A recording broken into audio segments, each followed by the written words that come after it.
welcome everybody to the Cousin Connection podcast. Oh, you're just gonna leave out our you're just gonna leave out our guest like that.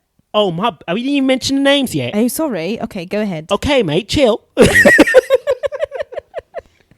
What's your name, love? My name's Amir. What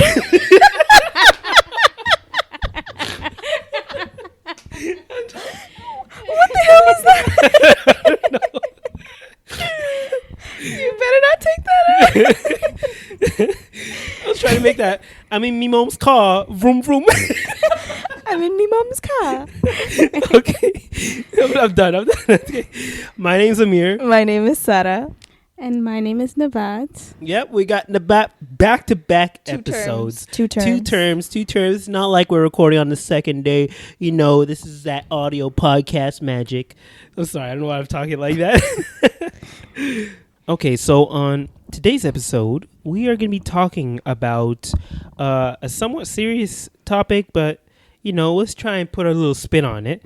We're gonna be talking about body positivity and the body positivity movement in general. So I think I don't know where to really start with this. I guess I should really start with like maybe where this movement started or where it kind of stems from. And I believe it stems from social media, and there was like a rise where just like all you saw on Instagram or all you were being influenced by were like super ripped people with like abs, skinny, looked a certain way. Like just there's that like typical Instagram body. There's a reason like the term Instagram model, when you hear that, you immediately jump to think like of that typical Super slim waist. super slim like model essentially. And I feel like a lot of people it made a lot of people feel like Bad about themselves. bad about themselves, and they were like, you know, maybe that they were wrong to look the way they were. They didn't like the way they looked because they didn't look like that person on the social media site. Yeah. And it led to a lot of people growing up with like body dysmorphia and a lot of like negative mental anguish related to how they look and what their weight is and all those kind of things. And then from that grew the body positivity movement, which in hopes of like combating that. Yeah, in hopes of combating that growing rise of like people feeling bad about how they look essentially. Yeah. And it's really grown into like something big to where now it's almost seen negatively to kind of have that typical body type. Of course, it's still out there and it's still kind of like the mainstream kind of way to look. But I feel like it's really started gaining a lot of steam now, where people are like, you know, how you look, even almost like people are celebrated for looking super different, if that makes sense. Yeah. I and see like that. and there's both negatives and positives to that. We kind of want to explore that.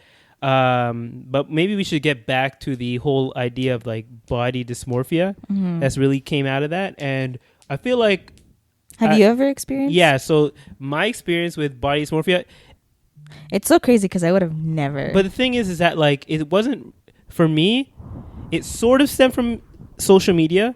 Oh, but it not at the same time. Because like, as you guys know, I've been working out for a long time in my life. And I mentioned this in the last podcast too. Yeah. But like when you start working out for a long period of time, you follow certain people on social media to get tips and stuff. And I wasn't really working in like bodybuilding, so I didn't actually really have a drive to get that like bodybuilding kind of look where you're like chiseled muscles and everything.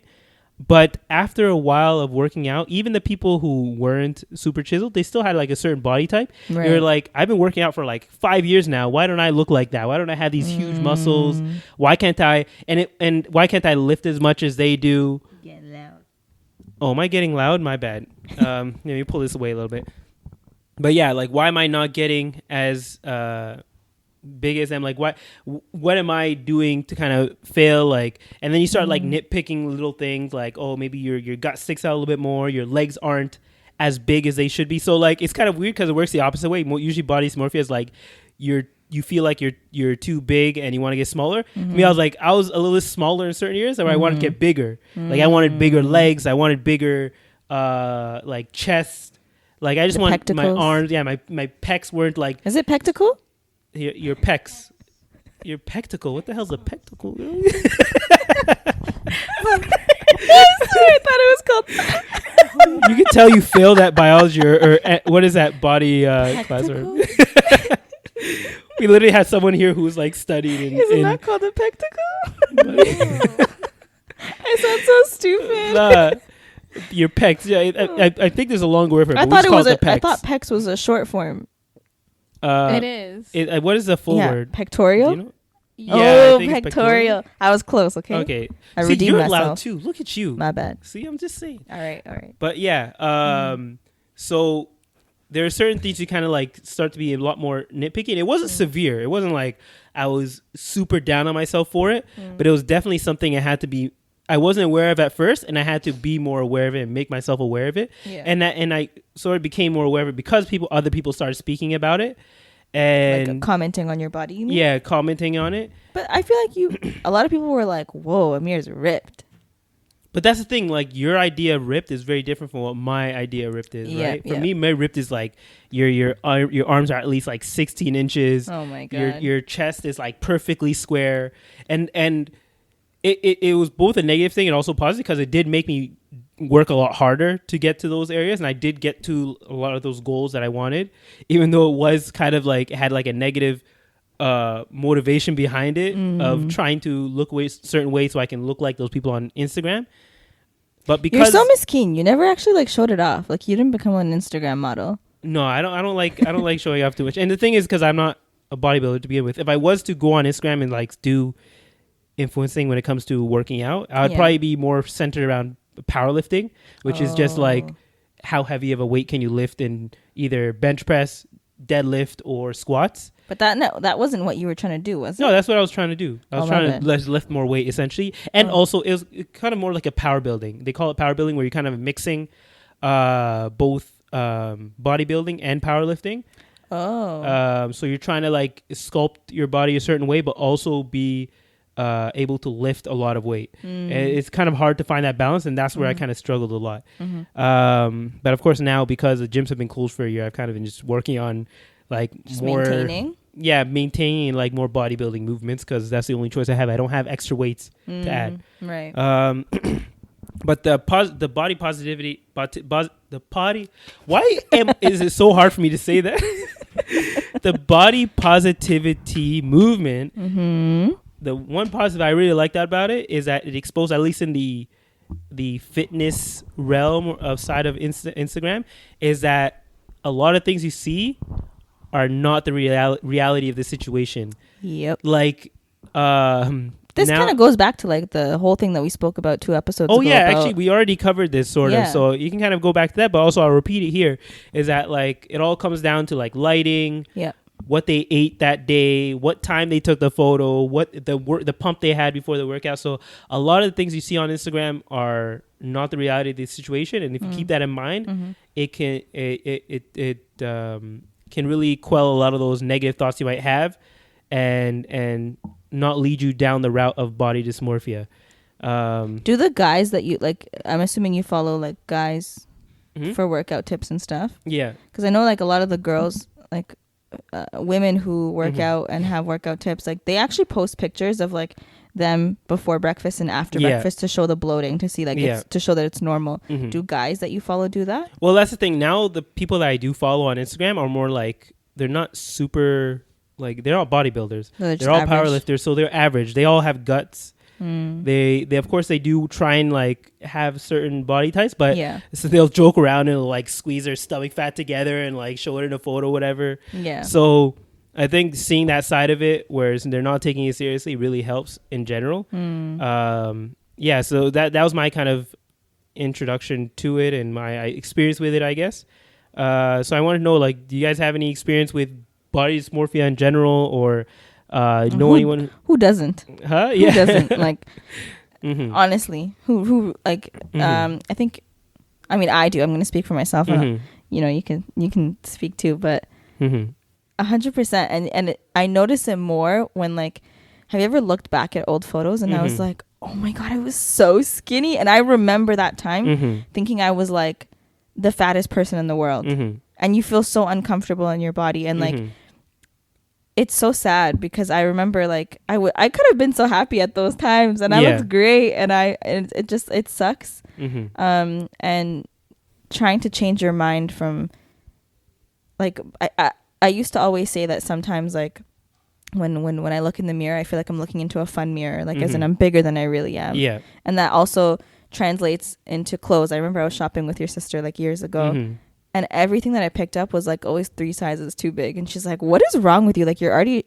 short and petite. Like, why are you trying to drown in your clothes? And I was like, so it can fit. And she's like, what are you talking about? Like, no, let's get like clothes that actually fits you. Yeah. And even like, I think for women, it's body dysmorphia is kind of different from how it is for guys. I'm sure, you know, your specific situation might not be the same case for every single guy in the world. You know, you're just speaking on your situation, but your experience. But yeah, I would say I've had it. I'm still living through it now too. And has the body positivity movement helped with your experience with it at all? Like, have you taken in what they're saying and been more comfortable with yourself and all that? Not really. No? Yeah. It hasn't had an effect on you? No, not really. Hey, what's your experience with it, Nabat? Would you want to like kind of dive into that? So like similar to what Sarah said, I have body dysmorphia in both directions.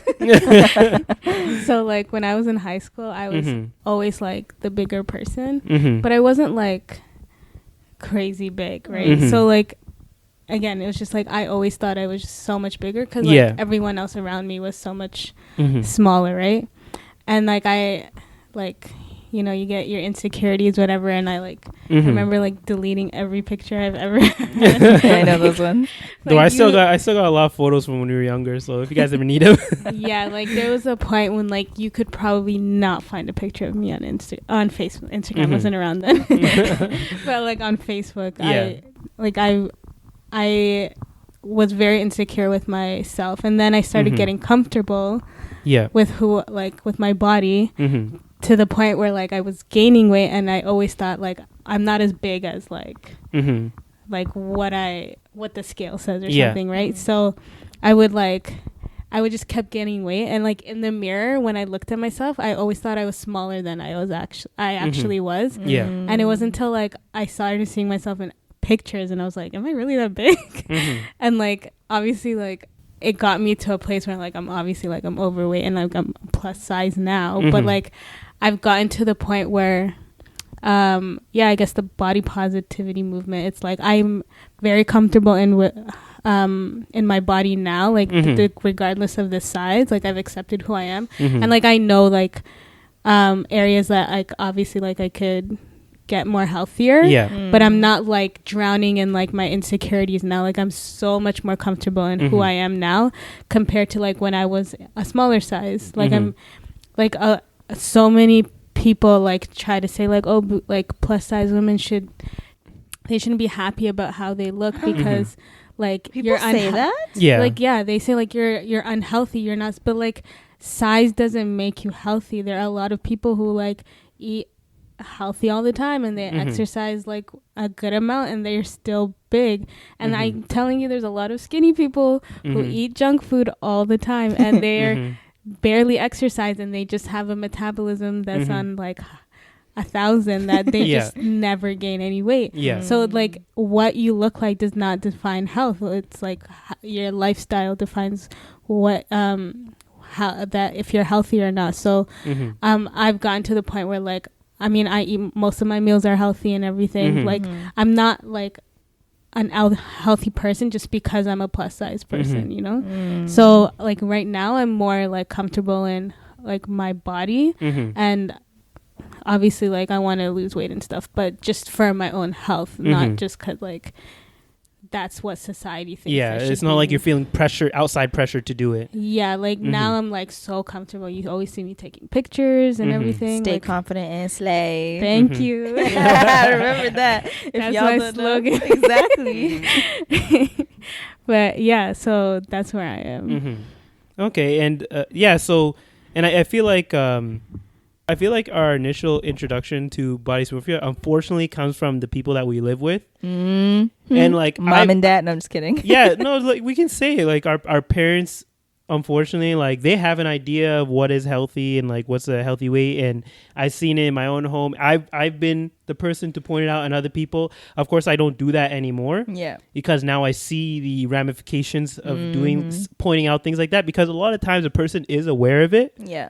And it's up to them whether or not they're going to do anything about it. You shouldn't be giving your opinion, at least unwarranted opinion, on what their weight is or what they look like in general. But it's also dangerous to do that to kids, because that's when it sticks with you. Just in general, not even just to kids, but like a lot of people don't realize like just eating unhealthy does not make you overweight or whatever. Like there's so many people have health conditions that cause them to gain thyroid weight. Conditions, and like you don't know what that person is going through to say like, oh, you're overweight or you're underweight.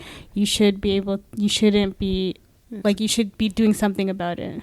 Yeah, they're usually pointing out the symptom when they're not really seeing what the cause of that is. Like sometimes someone being overweight is a symptom of something else going on in their life. Like maybe they're binging because of some mental, something that might have happened to them, right? Yeah. We actually have a saying in our in Harari where if you gain weight, they'll say like takahalish or takahalech, which means like, oh, you've gotten comfortable. Yeah. Like what you trying to say? Yeah. See, and they it's a backhanded. It is a backhanded. 100% it is. You know what you should say to those people now? What? You too.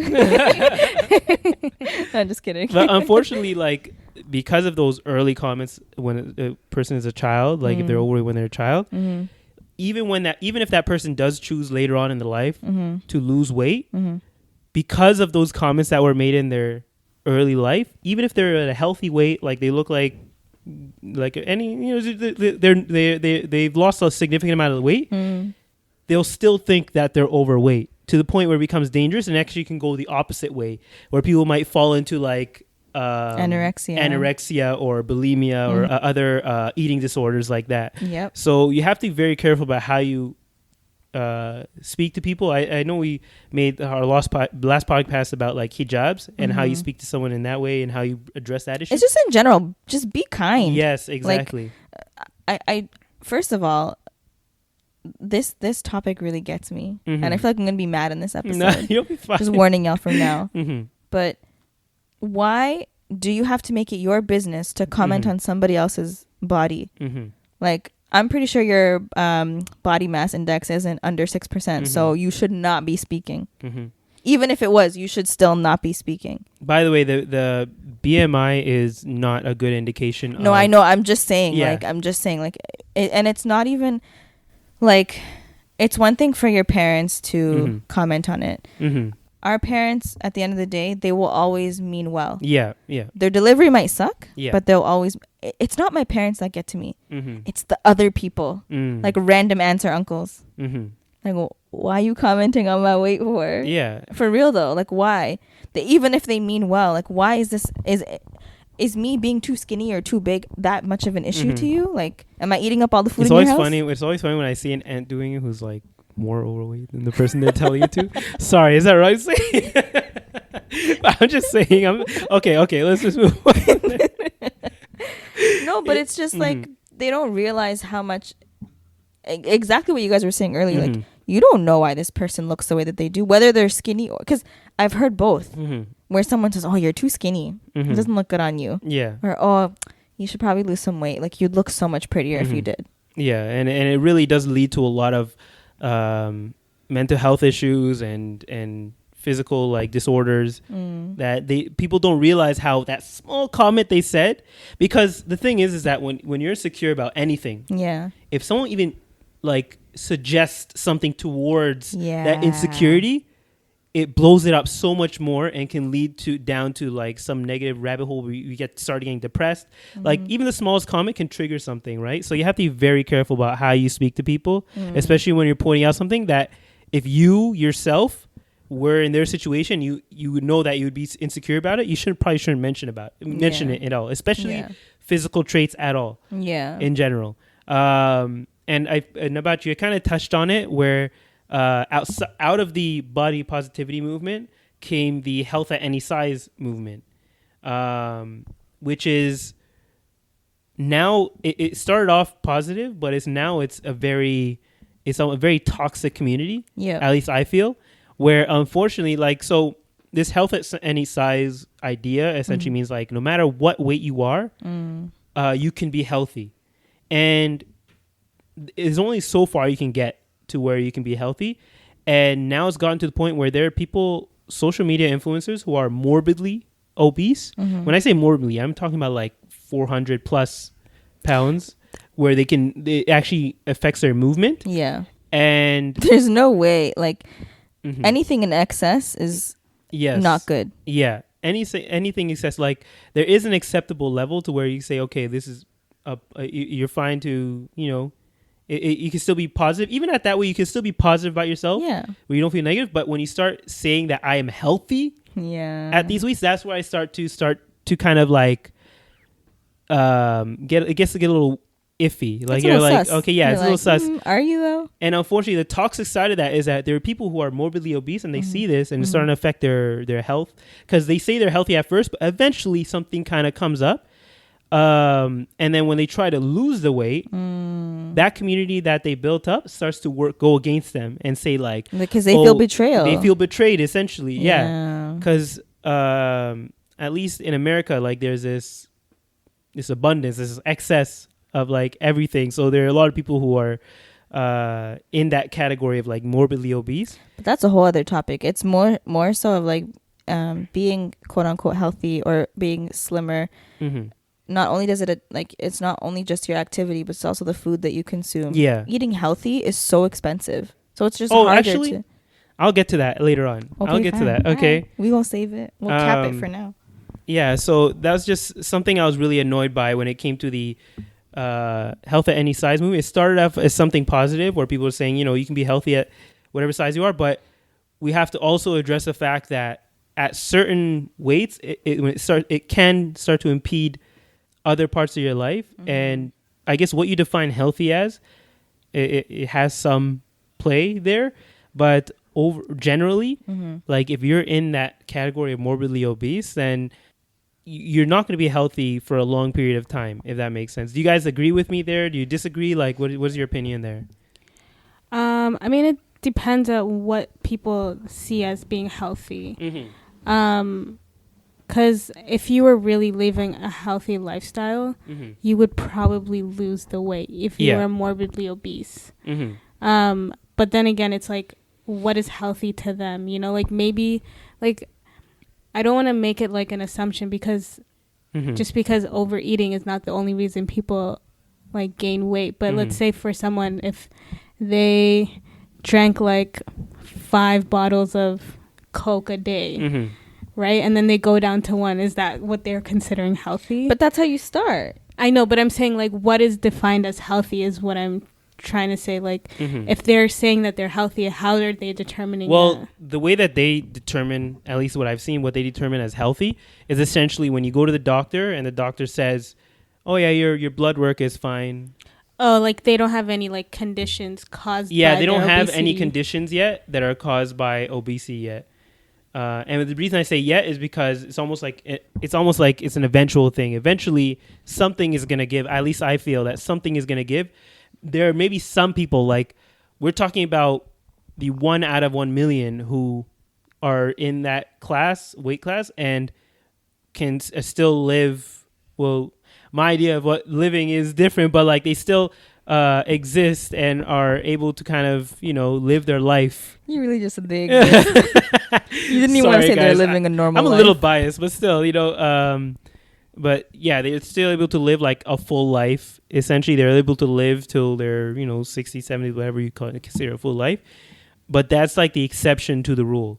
generally it's not going to last. It's not long term, at least in my opinion. And a lot of the influencers who are in that group, they eventually learn this and they try to lose weight, and that's when they lose those followers, to the point where like some of them don't lose the weight or choose to ignore the issues that are starting to come up in their health because they fear the reaction from their followers. That's messed up. Yeah, and I've been seeing, because I follow this guy called Obese to Beast on YouTube. I love those types of stories. I'm like, damn, that's motivating me. he was like what, 500 something pounds. Whoa. And now he's like in his 190 or something. and the thing is that a lot of that, because unfortunately the issue is that when you gain that much weight, your skin becomes stretched. So he lost a lot of weight, but a lot of that extra skin is kind of left over. Excess skin, exactly. So even whatever weight he is now, I feel like a lot of that is kind of like because of the excess skin he still has. Wow. But he's part of also the body positivity movement. So he chooses not to get rid of that skin to prove that no matter what you look like, you can still... I know you're making a face right now like... He's doing that just because of the supporters? I think he's doing it for himself. But, at the end, you don't know what someone's intentions are. Maybe he feels like he wants to get rid of it because now he made it a thing. He made it a thing where he's not going to lose it. He's not going to take it off. So, but he can change his mind. I feel like he's one of these people who might be able to change his mind on it. So he's the one who's actually pointing out a lot of these things that I'm now learning about. So it's not like I'm coming from an uninformed side. Is like, this is someone who used to be obese, is no longer obese or morbidly obese, and he's calling out a lot of this negativity and toxicity that's coming out of that health at any size movement, and it's kind of connected to the body positivity movement, but it's almost like body positivity is in the middle and they're like the far left, if that makes sense. I think it's because like if these influencers, it's sort of similar to like, I know I keep referencing the last podcast, but they're the last episode, but if you quote unquote become famous for a specific thing, just like if you're a hijabi influencer and you take off your hijab, or if you're a body positivity or health at any size influencer and then you lose a whole bunch of weight, the people that followed you because of that one thing and you now don't have it anymore, they're going to feel betrayed and they're going to feel like, well, you're a sellout essentially. Yeah. And unfortunately that's the toxic side of the body positivity movement that I've been seeing a lot of, and I kind of wanted to bring out here and get your opinions on it. So the next thing is I wanted to kind of get into is so let's say you're overweight and you want to get healthy. Where do you start? By calling you. Yeah. By calling you. Because like I do get that a lot. Like there are people always telling me like, hey, where do I start? What do I do? Really? Huh? Yeah, like you guys do the same thing to me. No, but they're like, true. Oh, we're gonna go on a run with you. We're gonna go on a walk. I'm always like, yo, train me. Make my meals. But the thing is, for me, is that I think even Nabat mentioned it. Like, if you're just living a healthy lifestyle, eventually that weight will come off. But just one thing that everyone should know is that your body it's simple math. So your body uses a certain amount of calories to burn a day.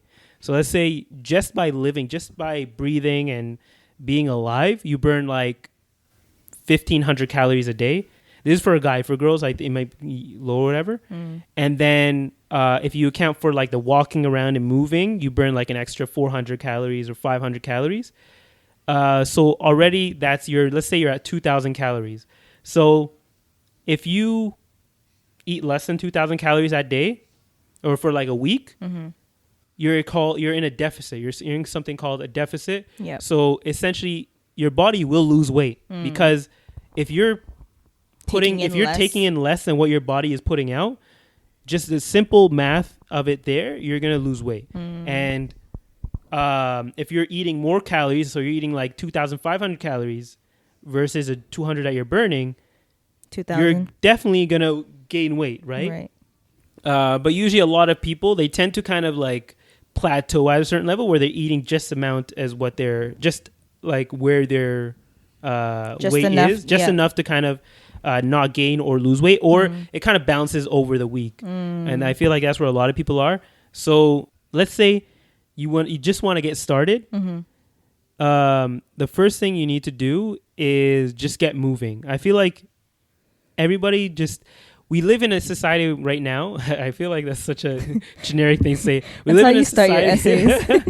We live in a society right now where like we live so sedentary. Like we don't move around a lot as much as we used to. I mean, COVID happened, honestly. But the thing is that like as humans, like in the past, we didn't stay inside all the time. We were always outside, you know. We had huts where we lived in like one room, and we would go outside and we would do whatever field work we were doing, or a lot of the work we used to do back in the day is physical stuff, and you'd be moving around all day.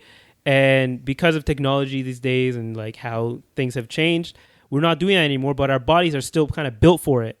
So you should sort of feed your body in that way, and you will start to see the effects almost immediately.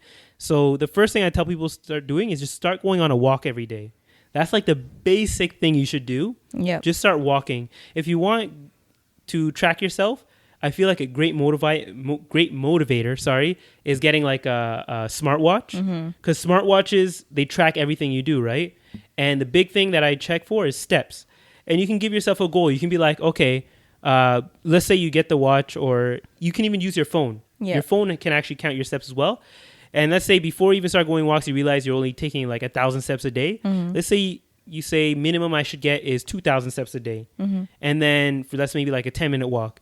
And then the next month you're like, okay, I want to get 3,000, then 4,000, until you get to about 10,000 steps a day. And I feel like 10,000 steps a day should be like a good number for everyone to kind of hit. And in total, I think 10,000 steps, if you to get that in a day, is like maybe a 1 hour walk. Something like that, because you also have the steps that you're also taking throughout the rest of the day, right? Right. But even if that's too much, you can always go to 7,000. But just start somewhere. If you want to start anywhere, I feel like walking is a big thing, just to get your body moving, because your body will naturally start to burn calories when you're moving. And the next thing is to kind of be more aware of what you're eating and what you're putting into your body. It kind of goes into the routine that I kind of wanted to mention last time, where like having a routine really helps. Because if I ask you guys like, what did you eat throughout the whole week? Could you guys tell me every single meal? Yeah. How many calories were in each meal? That kind of thing? No, I can't tell you calories. Would you tell me? I'm not counting calories. I could tell you what I ate though. Yeah, I can tell you what I ate. I can't tell you the calories. Okay, so counting calories, I feel like if you at least want to get onto this like healthy journey where you're losing weight, or just be more to learn. I'm mindful of them, but I don't count them because I did it once and it was like almost obsessive, and it just wasn't good for me, so I stopped. So this is what I wanted to like add or interject for what you were saying.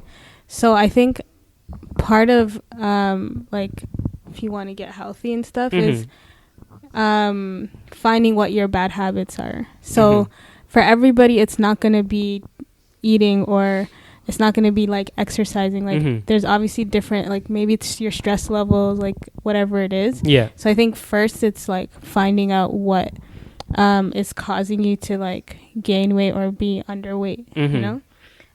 But also like there was one part you were saying you have to like, if you're in a deficit, then you will lose weight. It's not always true, because that's the life I live. And I'm telling you, I've gained a lot of weight because of it. And I'm someone who undereats. I basically eat for survival. And that has been my cause of me like gaining weight over the years. It's just the fact that I don't eat enough.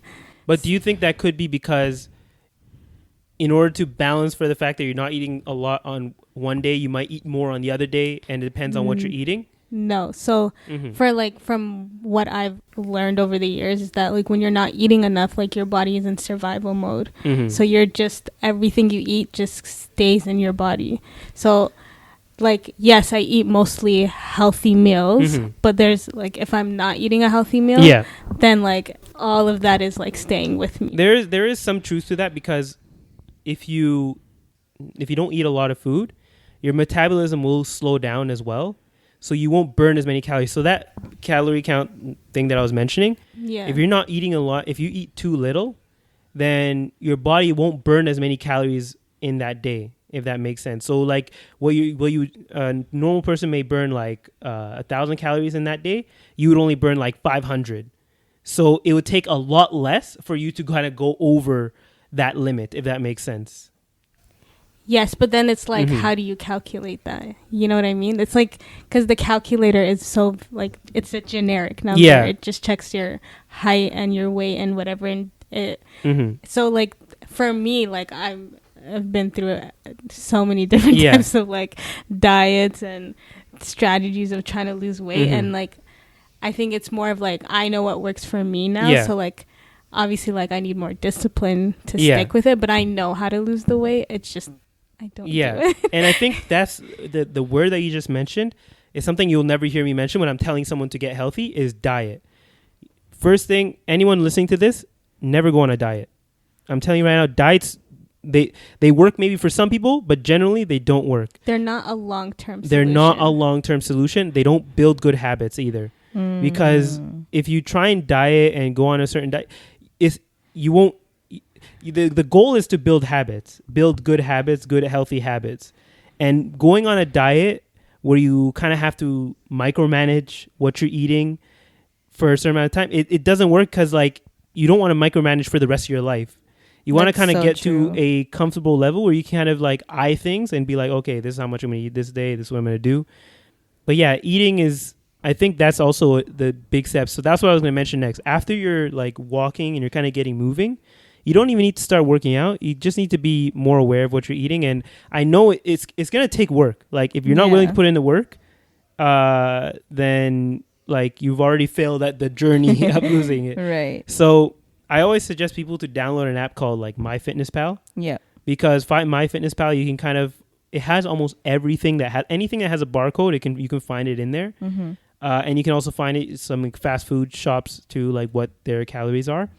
And it gives you a general idea of how much calories are in there and what the protein content and calorie and carbs content. But you don't have to worry about that now. You just need to worry about calories in general. But if you use that just for a week or two, just tracking what you're eating for a week or two, it'll give you an idea of what you're eating and putting into your body. And you can kind of, from that, build some type of plan and maybe take out the things, because you might not know that one thing you thought was like a small sandwich, maybe you thought it was like 100 calories, turns out to be 500-600. Yeah. Like I remember I used to go to Starbucks, like as my treat every once in a while. I would go to Starbucks and get the white chocolate mocha or something like that. Oh my God, you used to get that drink? Yeah, I don't know. I got it once with like Sabri when we were in Philadelphia, and I just really liked it. But I thought it was maybe like 100 or 200. Deadlies. Yeah, I thought it was 100 to 200 calories. I found out that one drink has 600 to 700 calories. Well, probably the medium size. Yeah. Yeah. So you don't realize that the small things can actually be a lot larger. And a lot of people, unfortunately, they drink their calories. So I also tell people a lot of times to first thing to do is get all the snacks out of your house. If you want a snack, go and buy it, but only buy that one snack and that's it. Because I'd rather you go to a store and buy like a Reese's bar than go to the store and buy a bunch of bags of chips to have in the house, because then that's more temptation to eat more calories over time. But overall, you want to build good habits. Yeah. And you want to do things that you know you'll be consistent with.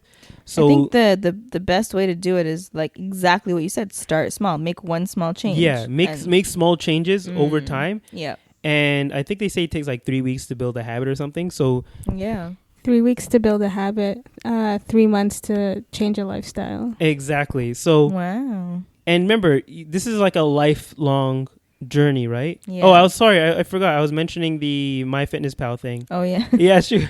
So with MyFitnessPal, you can put in what you're eating, kind of just search for roughly what you're putting in there. I know it's going to take some work, but if you really want to live a more healthier lifestyle and in the process also lose some weight with it, it helps to know how many calories you're putting into your body. Or for some people who want to gain weight, it helps to know how much calories you're putting in your body, so you can kind of adjust your numbers and introduce things that are better for you and maybe have less calories, or introduce things that are better for you that have more calories but are still healthy. You can work with these things, but I feel like having something to kind of track it for a couple weeks gives you an idea of what you're putting in your body, because typically in those 2 weeks you'll pretty much put everything in your body that you normally put in your body. Yeah. You're not too crazy with it. When you're living a regular routine, you have a 9 to 5, you're not really changing too much how much you're eating or what you're eating. Right. So it gives you a good idea of what you're putting in your body. It's kind of hard to do when you're eating like traditional food.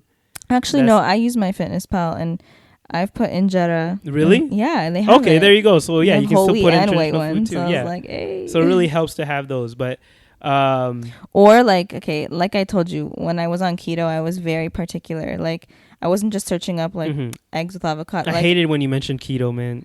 But okay, I'll get to that. Okay, yeah. But what I used to do is I wouldn't put in the meal. I would put in each ingredient and how much of each, which is like crazy. Like I don't suggest you do that. But you can actually build those meals, and then so later you don't have to put it in again. Like exactly. That. And I would just eat the same thing over again and over again. Yeah. And I would just put it in. It was easier to do that. Yeah. So I feel like it's really I wanted to mention that it's really good to at least initially just put in that work, so it makes it easier over time. For me, I haven't used MyFitnessPal in years. But I did use it for those first few weeks to kind of understand what I'm eating. And but then again, I've been eating the same thing every day for like past 3-4 years. But honestly, like I see why you do it. I did that when I was on keto. Yeah, but even if that's too much for you, at least like put in some work to understand what you're putting into your body, and try and introduce things that are a lot more healthier for you. Like let's say you went out to eat 6 days a week, maybe cut that down to 5, then 4. Then 3, learn how to cook at home. And you mentioned earlier that it's, I guess I can go into meal prep. You mentioned earlier that it's harder to eat healthy, or like it's more expensive to eat healthy food. But these days, like you can find some pretty good alternatives. Like I spend, when I did the math, I spend $5 on every meal I make.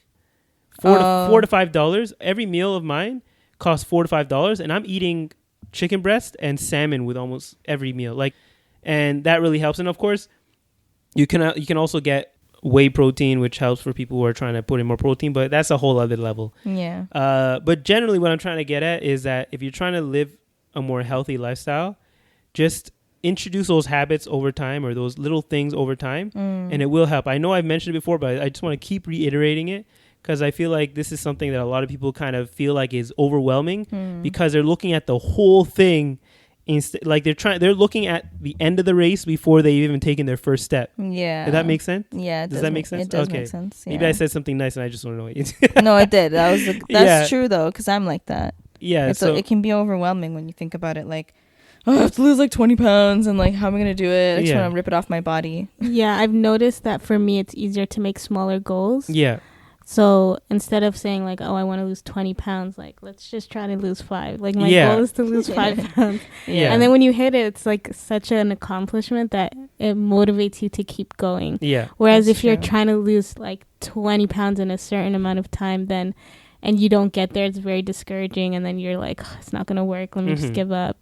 Yeah. And like it all starts small. You have to start small and then build from there. And, essentially, everybody, when they're thinking about their journey for health, they think about it like it's going to be something that's going to happen over a 2-year period. But remember, this is a lifelong journey. This is something that you're going to be continuing for the rest of your life, inshallah. Like, you don't know how long you're going to live for, but hopefully for the rest of your life, you're going to have these healthy habits that you're going to build, and you're going to continue to build on top of them. Like, I remember I was watching this YouTuber. I know I mentioned that I don't really follow a lot of like these bodybuilders, but there's one that I do follow who has like super jacked, typical jacked YouTuber thing. But I follow him because he's realistic. Like whenever people say, "Yo, how do I get like you?" He's like, "I've been working out for 20 years. That's how you get like me." You know, like people see the end of his journey or like wherever he's reached to, but they don't account for the fact that this guy's been working on himself for 20 years to get to the point that he is now. Right. And people forget about that whole journey that everybody has to go on to reach that level, right? Yeah. There are some people, of course, genetics has a big part to play with it, where they don't have to do anything and they have abs and muscles and everything. I hate those people. If you're out there, I hate you. No, but there are people like that who are naturally just... who naturally has abs? I've never. There are a lot of African people. There are people who are just naturally like that. There are people who would like just naturally have abs and like the perfect sculpted body, but they lift weights maybe once a month or two times a month, something like that. Of course, like I'm exaggerating. Maybe they do a little bit more. Yeah. Hararis, we were blessed with soft bodies. So. No, but Hararis, to be real, like Hararis don't have the best genetics for that typical bodybuilding look that you think of. Yeah, soft bodies, at least the men in general. Women too. The women got the beauty unlocked. Don't worry, right? Y'all slacking on the men's department, but, hey, I'm working on it. Okay, I'm trying to represent. Problem. I'm trying to represent here. But yeah, just remember that it's all a journey. Like, yeah, and I think that's maybe what the body positivity movement is trying to get to as well. Trying to like bring it back all together as well. Mm-hmm. Is that like we're all on this journey of trying to be our best selves, and no matter where we are in that journey, you should be happy with where you are and how you look. You should also, I guess we were talking about a lot more physical things, but in the end, like in this whole journey, at least you should make sure that your mental health is good. I was just going to say, when you think about getting quote unquote healthier, losing weight or gaining weight, you always think about the external health. Yeah. But you also have to put in the work for the internal health. Mm-hmm. If you have body dysmorphia, if you have any sort of eating disorders, anything of that nature, you have to also treat that as well. Yeah, because that is a part of your health. There are people who were there's one YouTuber or Instagram guy who was like jacked. He was like big on Instagram at one point, and a couple years later they found him on the street. He was homeless, like really? No teeth, because I guess maybe the fame got to him. He got into drugs, and then eventually that kind of like ruined his career and who he was. But I think I sort of finished what I was kind of going into. Hopefully people learned from what I was mentioning earlier, at least in like building healthy habits and just starting small. I know I've mentioned it before, but I want to mention it again because I feel like, as long as we motivate one person or two people to kind of live a more healthy life, that's kind of a win for any of us. Is there anything that you guys wanted to kind of mention before we kind of close this off? I think overall, the body positivity. See, it's hard for you too. I was thinking of you. That's yeah, I think the whole movement is more so to redefine the standards of beauty. Mm-hmm. So it's not to say that if you're plus size or if you're like underweight or whatever size you are, like it does not mean you're more beautiful or less beautiful than someone else. You're not defined by the standards what society considers beautiful. And a lot of that just comes from like confidence and working through your own insecurities. But if you're confident in who you are, trust me, like it will shine through and people will see you for like what you're projecting. Like if you project your insecurities, then a lot of people will see those compared to like you'll see a lot of bigger people or like really skinny people and they're just overly confident and they know who they are, and like a lot of people will look up to them and they don't.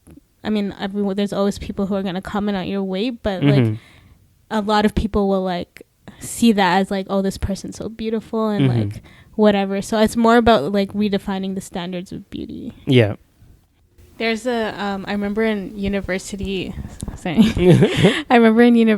like in an anthropology class, I think, learning about like, there's like cultures in Africa that like their standard of beauty is being obese. Like they literally feed their children at like from young, like to fatten them up, because the bigger you are, like they do it more for the women. For women, like that's what is considered beautiful to them, and that's what is marriageable. Like, if you're too skinny, you won't get married. Sometimes it also gets tied down to like your economic status. The richer you are, the more bigger you are, because you get to eat more. Yeah. So there's that too. Yeah, exactly. So everybody's standard of beauty is it's so different that like it's crazy that like here we're like, people like look so heavily on like what they see in the media as to be like what you're supposed to look like. And a lot of times like that's why people like Lizzo or whatever like are overly like trying to push the body positivity. And then there's like the counterpart that other people like, why are you like promoting this lifestyle? And it's it's like a fine line. Like, it's not promoting a lifestyle, it's promoting the confidence to be comfortable in whatever body you're in. Yeah, exactly. That's a good point. Because they're not saying, oh, like, it's good to be like this. If that makes sense. Oh, sorry. I kind of stuttered there for a second. No, but they're not exactly outright saying, like, it's good to be at this size, like the people who are majorly overweight, but they're also saying that I'm not going to be scared to put myself out there at the same time, right, and be happy and be positive about who I am, right. And yeah, there is a fine line there where unfortunately there are people who don't want to look into that nuance and like that pretty much that nuance there, and they kind of look at it completely negatively and don't kind of go deeper into it and see the positive that's really coming out of it. But yeah, so this has been another episode of the Cousin Connection podcast. My name is Amir. You can follow me at Amir's Was Taken on Instagram. Since when we do all that? Yeah, well, change up a little bit. Okay, go. My name is Sarah. I guess you can follow me too on Instagram. It's Ali Sarah with 2 underscores. And you can follow me at Sukar Nabat. SUKARNABAT. Hey, no. And then you can follow also our page, Cousin Connection Pod, on Instagram. And also, we never mentioned this before, but like whatever you're listening this on, make sure you follow, and if there's a like, make sure to like it or rate it. Yeah, maybe rate it. Wherever you're listening to this, if you can find anything to kind of like, follow, or rate our podcast, do that, because I feel like it does help with like the algorithm on those podcast sites as well, and hopefully there are other people who can kind of see our podcast, and as we grow, we'll also grow. We'll add more cousins to our family. Exactly. Okay. And on that note, bye.